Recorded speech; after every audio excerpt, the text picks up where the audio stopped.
Assalamualaikum warahmatullahi wabarakatuh. Salam sejahtera untuk kita semua. Apa kabar hati kalian hari ini? Semoga selalu dalam keadaan sehat, penuh semangat, dan dilimpahi rezeki yang berkah. Terima kasih sudah hadir di sini, karena setiap detik kebersamaan bersama kalian adalah kehormatan besar bagi kami.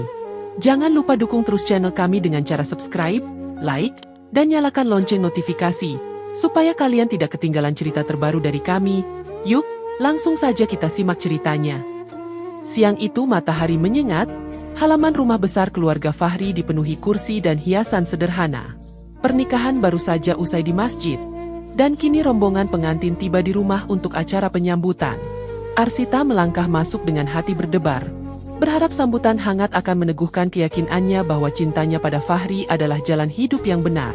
Arsita masuk dengan gaun sederhana yang ia jahit sendiri bersama ibunya. Senyumnya tipis, tangannya menggenggam erat jemari Fahri. Namun begitu melewati pintu rumah besar itu, sambutan yang ia terima tidak seperti yang dibayangkan. Bu Rosita berdiri di depan, memandang dingin dari ujung kepala hingga kaki menantunya. Bibirnya bergerak pelan, tapi cukup keras untuk terdengar para tamu. "Gaun ini terlalu murah untuk jadi pengantin keluarga kami," ucap Bu Rosita, nadanya sinis. Arsita menunduk, wajahnya memerah. Ia mencoba menahan diri agar tidak menangis di depan banyak orang. Dari arah lain, terdengar suara tawa kecil Anggita, adik ipar yang sejak awal sudah menunjukkan sikap tak suka. Lihat itu, keluarga pengantin perempuan datang tanpa perhiasan. Bahkan cincin emasnya saja kecil sekali. "Bagaimana bisa masuk ke keluarga besar ini?" kata Anggita dengan nada mengejek, cukup keras hingga membuat beberapa tamu menoleh. Suasana yang seharusnya hangat berubah menjadi dingin. Arsita menoleh ke arah Fahri, berharap suaminya akan berkata sesuatu. Namun Fahri hanya menunduk, wajahnya tegang, seolah memilih diam demi menjaga suasana. Diamnya justru membuat hati Arsita semakin perih. Salah seorang paman dari pihak keluarga Fahri mencoba meredakan keadaan. "Sudahlah, namanya juga baru menikah. Tidak perlu dibicarakan di sini." Tapi ucapan itu tak mampu menghapus tatapan merendahkan yang masih melekat di wajah Bu Rosita. Ketika acara berlanjut, Arsita duduk di kursi pelaminan kecil di ruang tengah. Para tamu datang memberi ucapan selamat, tetapi sebagian di antaranya berbisik-bisik. Ada yang memperhatikan pakaiannya, ada pula yang melihat orang tua Arsita yang tampak canggung di kursi belakang. Arsita menahan diri, berusaha tetap tersenyum walau dadanya sesak. "Arsita, tolong ambilkan minuman untuk tamu," kata Bu Rosita tiba-tiba, suaranya tajam. Padahal masih banyak keluarga lain yang bisa melakukannya. Arsita berdiri, berjalan ke dapur dengan langkah pelan. Anggita menyusul di belakang, lalu menepuk pundaknya keras. "Jangan kira bisa jadi tuan rumah di sini. Kau cuma numpang. Ingat itu," bisiknya. Arsita berhenti sejenak, menelan perasaan sakit yang membuncah. Tangannya gemetar saat menuangkan minuman, tapi ia tetap membawanya ke tamu dengan wajah setenang mungkin. Hanya saja, dalam hatinya terasa seperti ada yang runtuh. Malam tiba, tamu-tamu mulai pulang. Arsita masuk ke kamar barunya, duduk di tepi ranjang dengan gaun yang sudah kusut. Ia menatap cermin kecil di meja rias, melihat wajahnya yang lelah. Ia teringat kata-kata Bu Rosita, terngiang jelas di telinganya. Ia juga tidak bisa melupakan tawa Anggita yang menyayat. Fahri masuk, meletakkan jasnya di kursi. Arsita menoleh, berharap ada kata penghiburan. "Kenapa ibu berkata begitu di depan tamu?" Suaranya bergetar, tapi masih berusaha tenang. Fahri menarik napas panjang. "Ibu hanya belum terbiasa. Jangan terlalu diambil hati." Jawaban itu menusuk lebih dalam. Arsita menunduk. Air matanya jatuh tanpa bisa ditahan. "Aku sudah berusaha. Kenapa justru aku yang harus menanggung semua hinaan?" tanyanya lirih. Fahri duduk di sisi ranjang, tapi tak juga menyentuh tangan istrinya. "Besok juga akan baik-baik saja. Tidurlah." Hening mengisi kamar. Arsita berbaring membelakangi Fahri, menutup wajahnya dengan selimut. Ia menggigit bibir, mencoba menahan suara tangis agar tidak terdengar. Dalam hatinya, muncul pertanyaan yang tak bisa ia abaikan. Apakah ia salah memilih jalan hidup? Ketika lampu kamar dipadamkan, Ruang itu terasa dingin meski cuaca di luar masih panas. Arsita menutup mata. Tetapi bayangan hinaan tadi siang terus menghantui. Ia merasa sendirian meski suaminya ada di sisi. Malam pertama yang seharusnya indah justru dipenuhi luka. Bab berakhir dengan batin Arsita yang terguncang. Ia berusaha meyakinkan dirinya bahwa cinta bisa melindungi. Namun perasaan ragu mulai tumbuh tanpa bisa ia hentikan. Arsita masih berbaring membelakangi Fahri. Matanya basah meski ia berusaha menutupinya. Malam pertama yang seharusnya penuh kebahagiaan justru meninggalkan luka. Suasana kamar begitu hening. Namun dadanya terasa sesak. Ia menggigit bibir. Berulang kali bertanya dalam hati. Sampai kapan ia harus menahan semua ini? Pagi menjelang tanpa istirahat yang tenang, membuat tubuhnya lelah dan pikiran semakin berat. Ketika ia keluar kamar, aroma masakan dari dapur sudah memenuhi rumah. Arsita berniat membantu, mencoba menunjukkan niat baiknya sebagai menantu. Ia mengambil celemek dan mulai mencuci sayuran. Namun Bu Rosita segera masuk, memandang tajam dan langsung menegur. "Jangan sentuh itu. Kau tidak tahu cara memasak untuk keluarga besar. Biarkan saja pembantu yang mengurus. Kalau masakan hambar, nama keluarga ini yang malu," ucap Bu Rosita lantang. Arsita terdiam, tangannya berhenti di wastafel. Ia menunduk, merasa dipermalukan di depan dua orang pembantu yang ikut menunduk karena canggung. Ia mencoba menjawab pelan, "Saya hanya ingin membantu, Bu." "Bantu? Jangan sok tahu. Kau pikir dapur ini sama dengan dapur rumahmu di kampung? Semua ada aturannya di sini," balas Bu Rosita tajam. Belum sempat suasana reda, Anggita masuk sambil membawa panci kuah sup. Dengan sengaja, ia tersandung kursi kecil lalu menumpahkan kuah panas ke lantai. Teriakannya membuat seisi rumah panik. "Aduh!" Arsita ceroboh sekali, menaruh kursi sembarangan. "Aku hampir saja terbakar," seru Anggita sambil menunjuk ke arah kakak iparnya. Padahal Arsita tahu betul kursi itu tidak bergeser sedikit pun. Semua orang menoleh, dan Bu Rosita langsung membentak. "Arsita, apa kau tidak bisa berhati-hati? Bagaimana kalau kaki adikmu melepuh? Baru juga masuk rumah ini, sudah membuat masalah." Arsita menatap ke arah Fahri yang kebetulan baru turun dari tangga. Dengan harap ia ingin Fahri berkata sesuatu, membela bahwa ia tidak bersalah. Namun Fahri hanya menghela napas dan berkata lirih, "Sudahlah, jangan diperpanjang. Arsita, lain kali lebih hati-hati." Kalimat itu terasa seperti pisau yang menusuk. Arsita ingin berteriak, ingin menjelaskan bahwa ia tidak melakukan apa-apa. Tetapi lidahnya keluh. Ia hanya bisa menunduk, menahan air mata di pelupuk. Siang hari, suasana rumah masih dingin. Arsita mencoba duduk di ruang tamu. Tetapi setiap kali ia berbicara, Bu Rosita memotong. "Diam saja, jangan terlalu banyak komentar.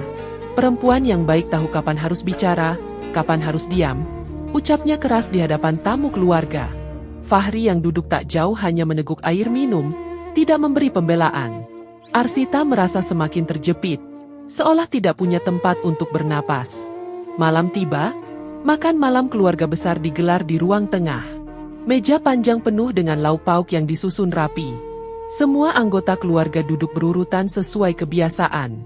Arsita berusaha duduk di samping Fahri. Namun Bu Rosita menunjuk kursi paling ujung.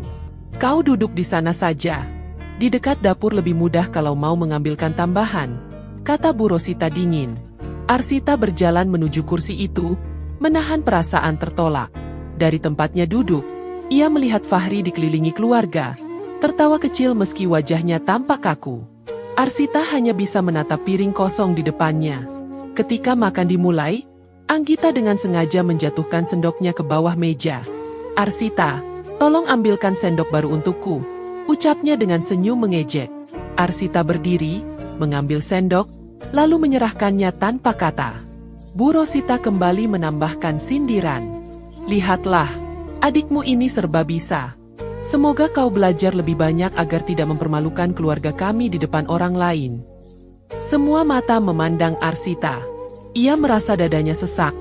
Tangannya bergetar menahan sakit hati. Ia menelan ludah, mencoba mengunyah makanan yang sudah hambar di mulutnya. Malam itu, setelah semua orang selesai makan, Arsita masuk ke kamarnya lebih dulu. Ia duduk di tepi ranjang, wajahnya tertunduk. Ketika Fahri masuk, ia memberanikan diri untuk berbicara. "Fahri, sampai kapan aku harus menahan semua ini? Aku diperlakukan seperti bukan keluarga." "Kau hanya diam," ucap Arsita dengan suara bergetar. Fahri meletakkan ponselnya di meja. "Aku tidak ingin keributan, Sita. Mereka hanya butuh waktu untuk menerima." "Waktu? Setiap hari aku dipermalukan. Bahkan makan malam pun aku harus duduk paling ujung. Apa itu yang kau sebut waktu?" Arsita menatap dengan mata berkaca-kaca. Fahri terdiam, tak sanggup menatap balik. Ia memilih berbaring, membelakangi istrinya. "Tidurlah, jangan diperpanjang lagi." Arsita menahan napas panjang. Suasana kamar kembali hening, tapi hatinya bergemuruh. Ia menutup wajah dengan tangan, menahan tangis agar tidak terdengar. Dalam batinnya, ia semakin goyah. Pertanyaan yang sama terus mengganggu. Sampai kapan ia bisa bertahan dengan keadaan ini?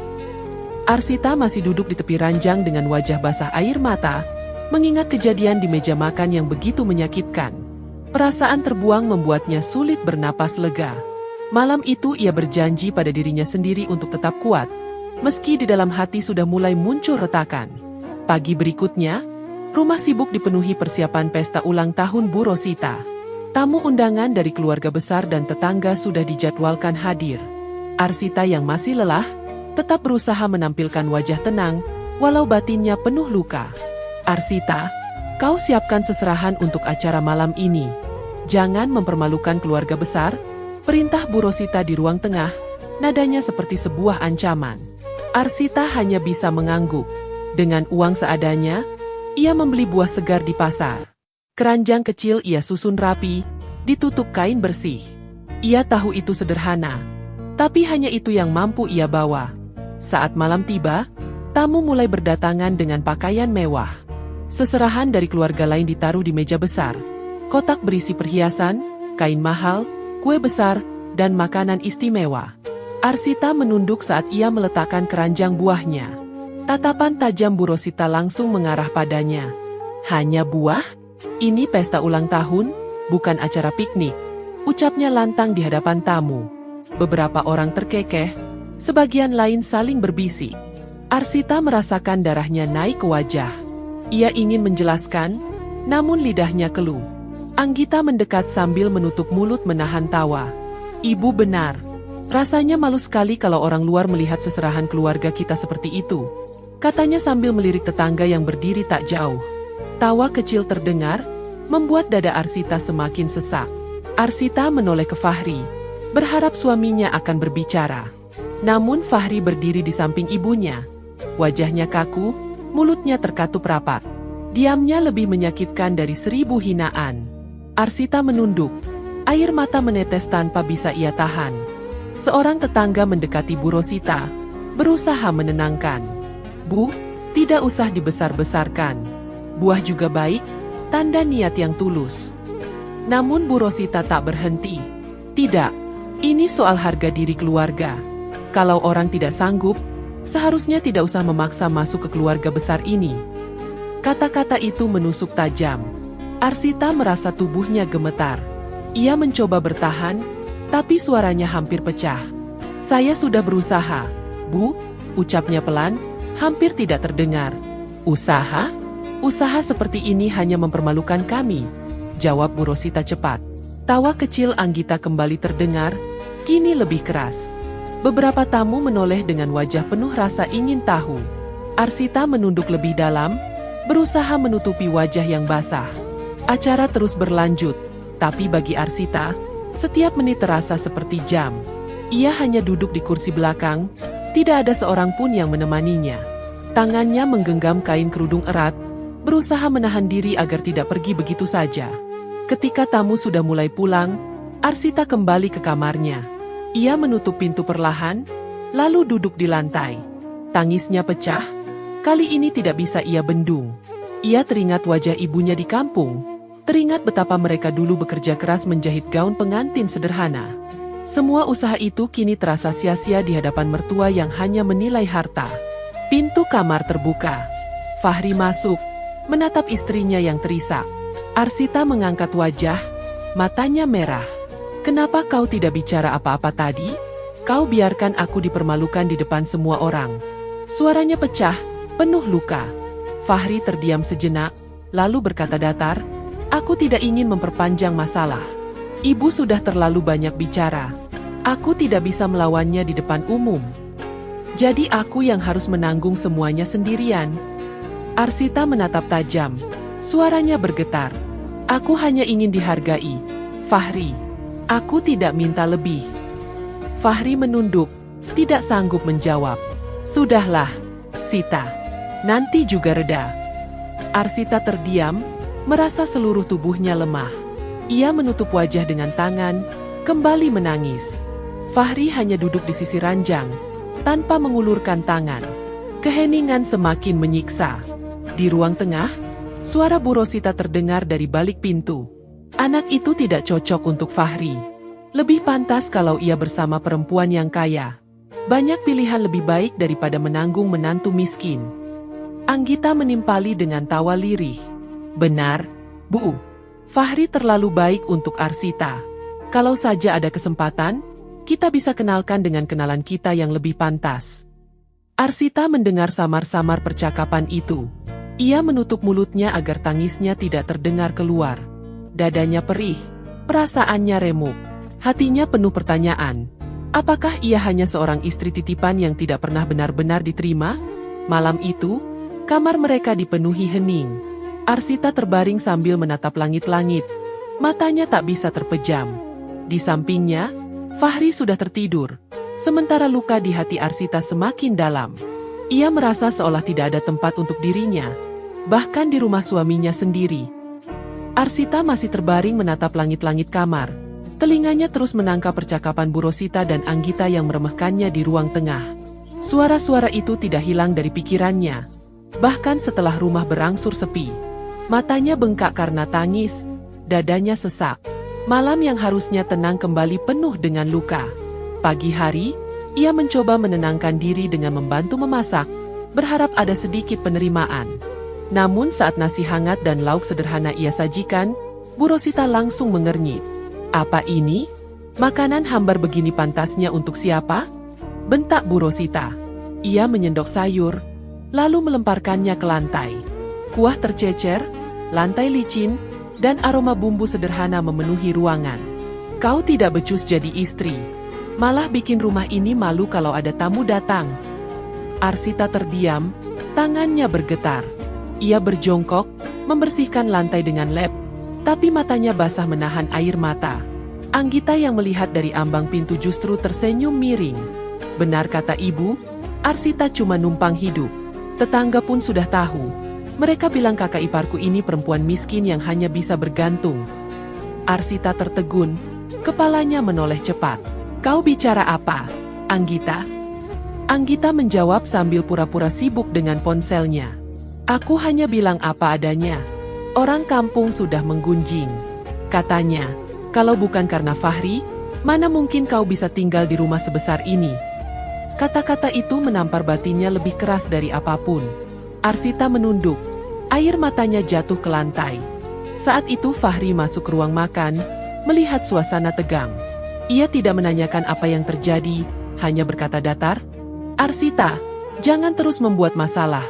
Jangan mempermalukan aku dengan sikap pasrahmu. Kau harus belajar menyesuaikan diri. Arsita menatap suaminya dengan mata merah. Aku sudah mencoba. Tapi setiap hari aku dihina. Kau tidak pernah membelaku. Suaranya pecah. Fahri menghela napas panjang, lalu duduk.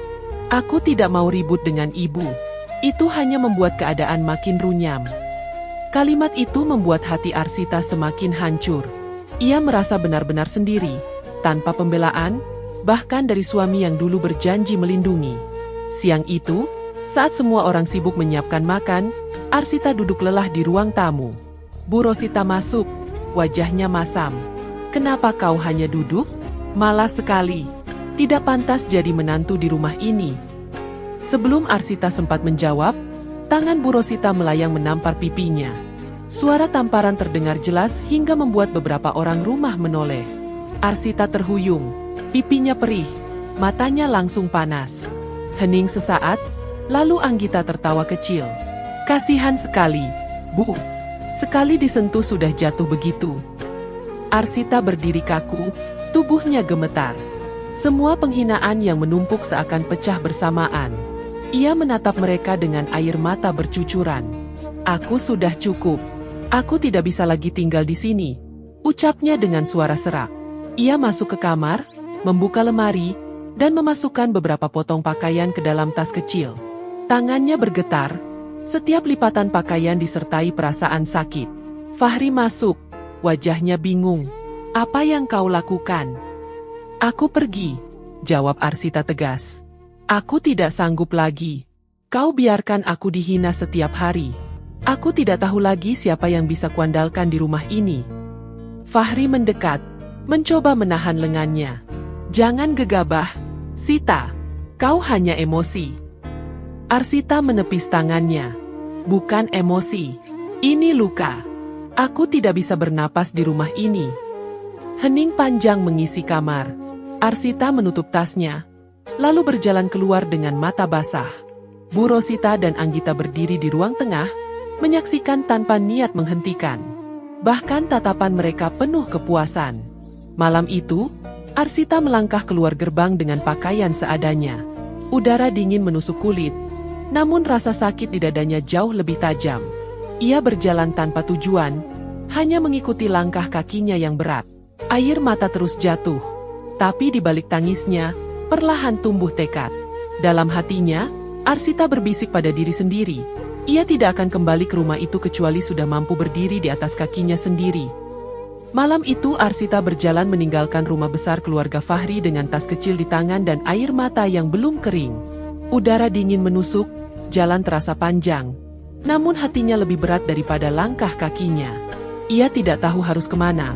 Hanya saja ia yakin tidak bisa kembali. Langkahnya berakhir di sebuah kos sederhana. Bangunan tua dengan kamar sempit yang hanya cukup untuk tidur dan menyimpan barang seadanya. Dari tempat itulah, hari-hari barunya dimulai. Arsita mencoba bertahan hidup dengan menjual kue basah. Pagi buta ia bangun, menyiapkan adonan seadanya, lalu berkeliling menjajakan ke warung-warung kecil. Beberapa hari berjalan lancar, tapi seringkali ia pulang dengan dagangan sisa. Ada yang menolak membayar, ada yang menunda dengan alasan belum laku. Modalnya habis sebelum keuntungan terkumpul. Ia menghitung uang receh di tangan dengan mata berkaca-kaca, merasa usahanya begitu sia-sia. Suatu siang, seorang pembeli tiba-tiba marah di depan orang banyak. "Kue ini basi. Kau menipu orang dengan makanan murah begini," teriaknya. Arsita terkejut, wajahnya memerah. Padahal kuenya baru dibuat pagi itu. Orang-orang menoleh, beberapa ikut berkomentar. Arsita menunduk, memohon maaf meski hatinya perih. Malam itu ia kembali ke kamarnya yang sempit, tubuhnya lelah, perutnya kosong karena uang tidak cukup untuk membeli makan. Beberapa hari kemudian, tubuhnya melemah. Demam membuatnya sulit berdiri. Tidak ada yang datang menolong, tidak ada yang peduli. Ia hanya berbaring di lantai dengan air mata, menahan sakit sambil mengingat kata-kata Bu Rosita yang terus terngiang. Dadanya terasa lebih sakit daripada panas tubuhnya. Di tengah keputusasaan itu, sebuah suara familiar datang mengetuk pintu. "Sita, apa benar ini kamarmu?" Suara itu membuatnya tertegun. Dengan sisa tenaga, ia bangkit perlahan dan membuka pintu. Di hadapannya berdiri Fahmi, sahabat lamanya semasa sekolah, dengan wajah penuh keprihatinan. "Kau kenapa begini? Wajahmu pucat sekali," kata Fahmi, cepat masuk dan membantu Arsita duduk. Arsita terisak. "Aku hanya terlalu lelah." Fahmi menghela napas, lalu mengambil botol air dari meja dan menyodorkannya. "Kau tidak bisa begini terus. Kau butuh kekuatan untuk bangkit." Arsita menunduk. Air matanya jatuh ke punggung tangan. "Aku sudah berusaha, tapi semua terasa sia-sia." Fahmi menatapnya dengan serius. "Dengar, aku percaya kau bisa. Kalau masalahnya modal, aku akan pinjamkan. Tidak banyak, tapi cukup untuk kau memulai dengan tenang." "Tidak, aku tidak ingin membebani," jawab Arsita cepat, meski suaranya lemah. Ini bukan beban, Sita. Aku ingin menolongmu. Aku tidak tahan melihatmu jatuh seperti ini, ucap Fahmi tegas. Arsita terdiam. Air matanya jatuh tanpa henti. Kali ini bukan karena hinaan, melainkan karena ada seseorang yang masih peduli padanya. Akhirnya ia mengangguk pelan. Terima kasih, Fahmi. Hari-hari berikutnya, Arsita mulai bangkit dengan bantuan modal kecil dari Fahmi. Ia belajar cara berjualan yang lebih baik. Fahmi menemaninya berkeliling, membantu menata kue agar terlihat menarik. Lambat laun, pembeli mulai datang kembali. Meski masih berat, Arsita merasakan secercah harapan. Namun di balik semua kesibukan itu, batinnya tetap diguncang rasa rindu pada Fahri.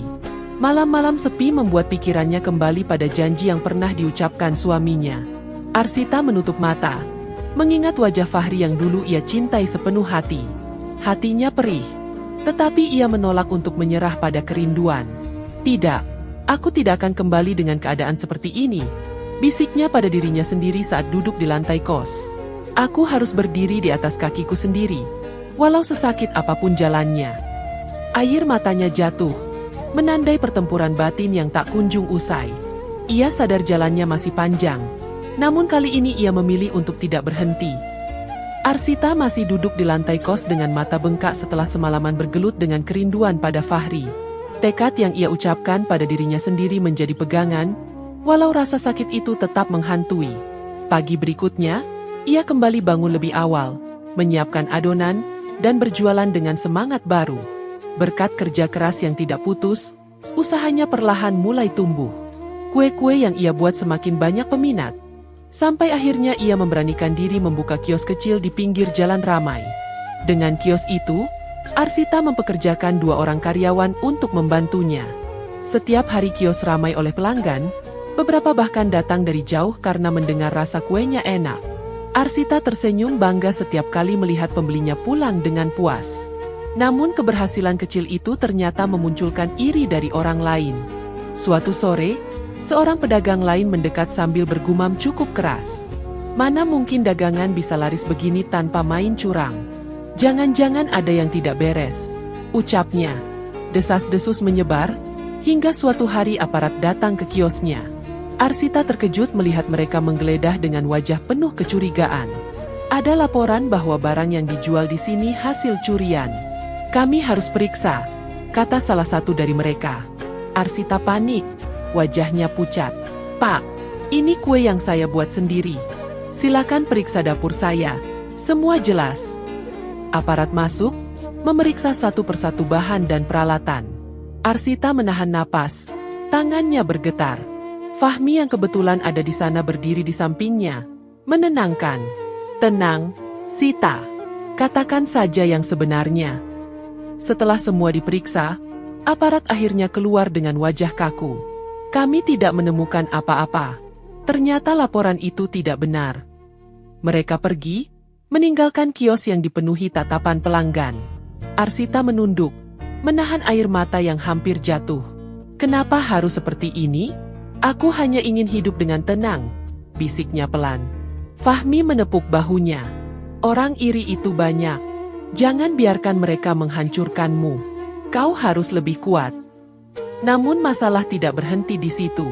Kabar kedekatan Arsita dengan Fahmi mulai menjadi bahan gosip.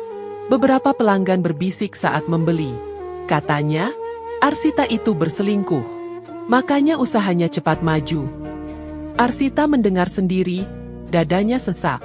Setelah pelanggan pergi, ia duduk di kursi belakang kios, wajahnya menunduk. Apa mereka tidak punya hati? Kenapa harus menuduh aku seperti itu? Suaranya pecah. Fahmi menatapnya penuh iba. Biarkan saja, Sita. Aku tahu kau tidak seperti itu. Aku hanya ingin membantumu. Arsita menatap Fahmi dengan mata berkaca-kaca. Tapi aku lelah, Fahmi. Setiap langkahku selalu salah di mata orang. Dulu aku dihina mertua, sekarang difitnah orang lain. Sampai kapan aku harus menanggung semua ini? Fahmi terdiam, tidak tahu harus menjawab apa. Ia hanya bisa mendampingi, memastikan Arsita tidak jatuh lagi. Malam itu, setelah kios tutup, Arsita pulang ke kos dengan hati penuh beban. Ia rebah di lantai, memeluk bantal, air matanya jatuh. Ia mengingat wajah Fahri, mengingat janji pernikahan yang pernah ia pegang. Batinnya berperang keras, antara amarah untuk membuktikan diri atau kerinduan yang masih tersisa. Kalau saja dulu aku diperlakukan dengan adil, bisiknya lirih. Aku tidak akan seperti ini. Tangisnya pecah dalam diam. Namun di sela isaknya, ada bara kecil yang membuatnya terus berdiri. Setiap ejekan, setiap fitnah, akan ia jadikan bahan bakar untuk melangkah lebih jauh. Meski hatinya terkoyak, ia tidak ingin menyerah. Malam itu Arsita masih terduduk di lantai kos dengan tangis tertahan. Dadanya penuh luka, tetapi tekadnya semakin menguat setelah semua fitnah yang ia hadapi. Dari titik itulah ia terus berjuang. Sampai akhirnya tahun-tahun berlalu, kios kecilnya menjelma usaha besar. Hari itu, roda kehidupannya benar-benar berputar. Sebuah mobil mewah berhenti di depan jalan desa. Warga yang sedang berkumpul di warung terkejut, bergegas keluar, berbisik-bisik melihat sosok wanita anggun turun dari dalamnya. Mereka terperanjat saat menyadari bahwa wanita itu adalah Arsita, yang dulu dicibir dan dianggap aib. Benarkah itu Arsita? Dia kembali? Bisik seorang tetua desa dengan mata membelalak.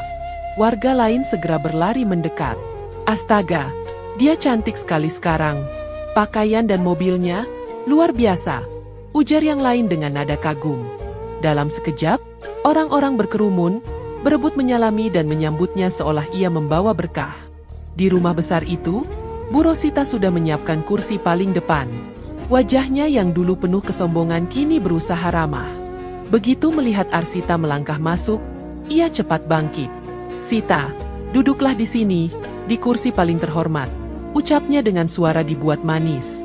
Arsita berhenti, menatap kursi itu dengan dingin. Senyumnya tipis, matanya datar. "Tidak perlu, Bu. Saya bisa duduk di mana saja."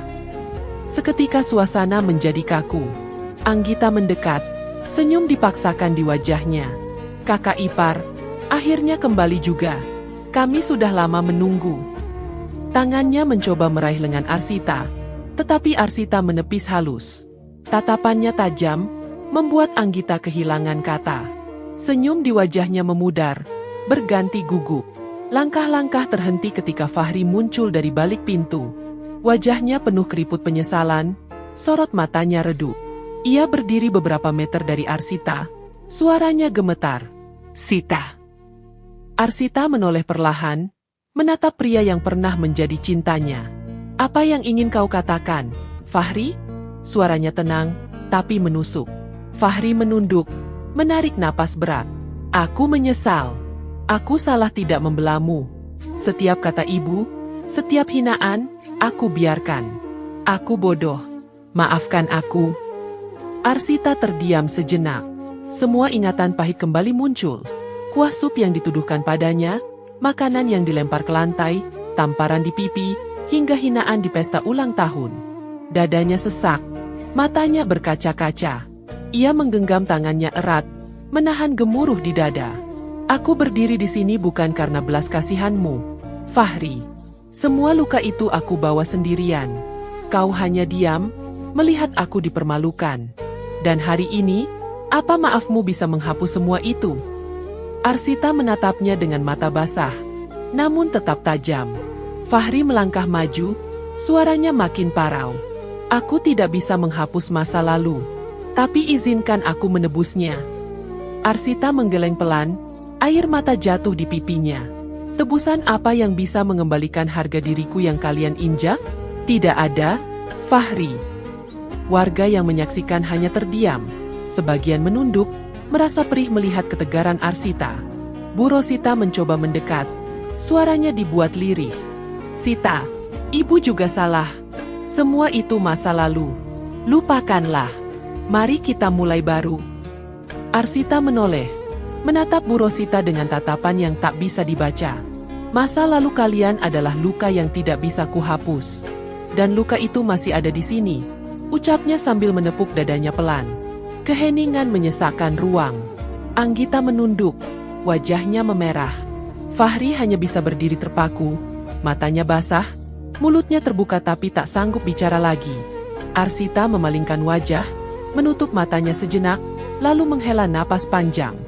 Batin Arsita bergejolak hebat. Antara sakit hati yang masih membekas atau rasa iba melihat mereka kini menunduk di hadapannya.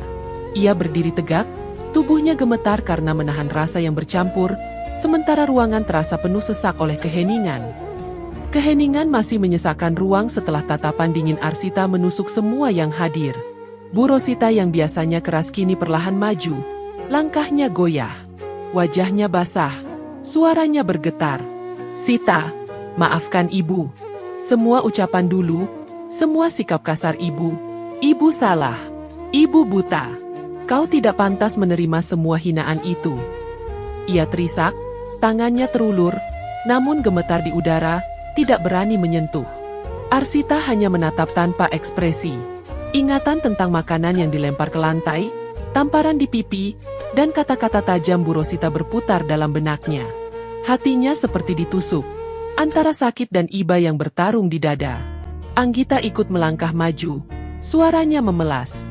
"Kak, aku juga salah. Aku terlalu sering mengejekmukmu, membuatmu malu di depan orang. Aku menyesal. Tolong beri aku kesempatan untuk memperbaiki semuanya. Aku tidak ingin kau terus membenciku." Matanya basah, bibirnya bergetar, tapi Arsita tetap diam. Fahri yang sejak tadi berdiri kaku akhirnya bicara. Suaranya parau, wajahnya menunduk. "Sita, aku menyesal. Aku pengecut. Aku membiarkanmu menderita sendirian. Aku tidak pernah jadi suami yang melindungi. Setiap kali kau dipermalukan, aku hanya diam. Aku sadar betapa besar salahku." Ia menatap Arsita dengan mata penuh air. "Izinkan aku memulai lagi denganmu. Mari kita perbaiki semua yang hancur." Ruangan menjadi hening kembali. Semua mata tertuju pada Arsita. Ia duduk tegak, tangannya mengepal di pangkuan. Pandangannya beralih dari Bu Rosita yang terisak, ke Anggita yang menunduk, lalu ke Fahri yang suaranya hampir pecah. Arsita menarik napas dalam, suaranya tenang tapi dingin. "Kalian baru bicara sekarang. Setelah aku berdiri di sini, setelah aku punya yang kalian anggap berharga. Dulu, ketika aku meminta sedikit saja pengertian, apa yang kalian beri? Hinaan, tamparan, dan sikap dingin. Bahkan suamiku sendiri lebih memilih diam daripada membela." Fahri mendekat setapak, suaranya lirih. "Aku salah, Sita. Aku ingin menebus semuanya. Beri aku kesempatan." Arsita menoleh cepat, tatapannya tajam. "Kesempatan? Berapa kali aku harus memberimu kesempatan untuk menegakkan kepalaku sebagai istri? Setiap kali kau diam, kau mengambil kesempatan itu dariku. Sekarang kau meminta lagi? Apa kau pikir luka ini bisa sembuh dengan kata maaf?" Suara Arsita meninggi di akhir kalimat, membuat Anggita terisak lebih keras. Bu Rosita jatuh berlutut, menutup wajahnya dengan kedua tangan. "Sita, ibu mohon. Ibu sadar terlalu banyak salah. Jangan benci ibu selamanya." Air mata Arsita jatuh. Ia memalingkan wajah. "Aku tidak tahu, apakah aku masih punya ruang untuk memaafkan?" Suaranya serak, nyaris pecah. Warga yang menyaksikan hanya bisa menunduk. Suasana penuh sesak oleh tangis dan keheningan yang menggantung. Arsita menggenggam tangannya lebih erat. Batinnya bergejolak hebat. Antara perih yang tak terhapus atau rasa iba yang menyelinap melihat mereka hancur di hadapannya. Ia menutup mata sejenak, dadanya naik turun menahan gelombang emosi.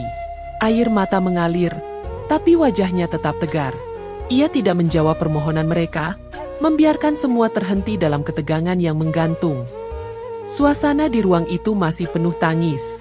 Bu Rosita berlutut, Anggita menunduk, Fahri berdiri dengan wajah hancur. Arsita berdiri diam, tubuhnya kaku, air matanya jatuh satu persatu.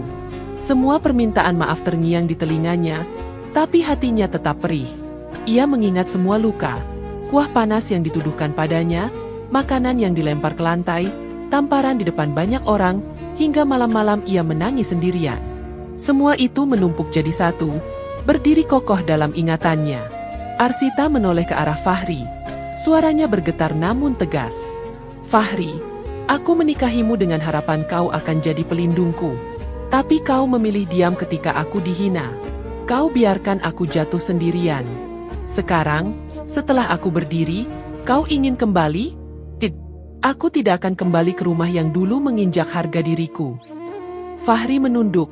Air matanya jatuh. Sita, aku mohon. Cukup, potong Arsita cepat, matanya tajam. Aku sudah cukup memohon dulu. Tidak ada lagi yang tersisa untuk kembali. Bu Rosita mendekat, tangannya terulur. Sita, ibu mohon. Ibu sadar, semua itu salah. Jangan tinggalkan kami. Arsita menggeleng. Suaranya lirih namun mantap. Aku sudah lama ditinggalkan. Bu, kalian yang meninggalkanku, bukan aku. Hari ini aku hanya mengambil kembali diriku yang dulu kalian buang. Keheningan menyelimuti ruangan. Anggita terisak, menutup wajahnya. Fahri menahan napas berat, tapi tak mampu berkata lagi. Semua orang yang hadir hanya bisa menunduk, merasakan betapa dalam luka yang terucap. Arsita melangkah keluar, meninggalkan mereka yang terpaku dalam diam.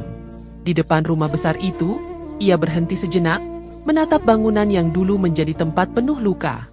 Air matanya kembali jatuh. Namun kali ini bukan karena kalah. Ia menarik napas panjang, lalu berjalan dengan kepala tegak.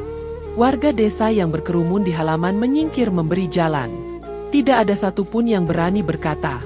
Mereka hanya menatap dengan hormat, menyadari arti harga diri dari langkah Arsita yang mantap. Beberapa mata ikut berkaca-kaca, menyaksikan seorang perempuan yang pernah dihina kini pulang dengan kehormatan. Langkah Arsita terus maju, meninggalkan rumah itu tanpa menoleh. Di belakangnya hanya ada isak tangis dan penyesalan, sementara di depannya ada jalan panjang yang ia pilih sendiri. Kisah ini berakhir dengan diam yang dalam. Arsita tidak butuh balasan, tidak butuh pengakuan. Ia hanya menegakkan kepalanya, membawa pesan yang menusuk. Jangan pernah merendahkan seseorang hanya karena ia miskin, sebab roda kehidupan bisa berputar, dan yang hina bisa berdiri di puncak kehormatan. Terima kasih telah setia menyimak kisah ini sampai akhir. Dari cerita ini kita belajar bahwa hidup selalu berputar, dan harga diri jauh lebih berharga daripada harta. Jangan pernah merendahkan seseorang hanya karena ia sedang jatuh, karena bisa saja suatu hari ia berdiri jauh lebih tinggi dari yang pernah kita bayangkan. Kami sangat menghargai setiap dukungan kalian. Jangan lupa untuk subscribe, like, dan bagikan video ini agar makin banyak orang yang bisa mengambil pelajaran darinya. Doa terbaik kami untuk kalian semua. Semoga sehat, rezeki lancar, dan langkah hidup selalu diberkahi. Sampai jumpa di cerita berikutnya. Tetap jaga hati, tetap jaga martabat. Assalamualaikum warahmatullahi wabarakatuh.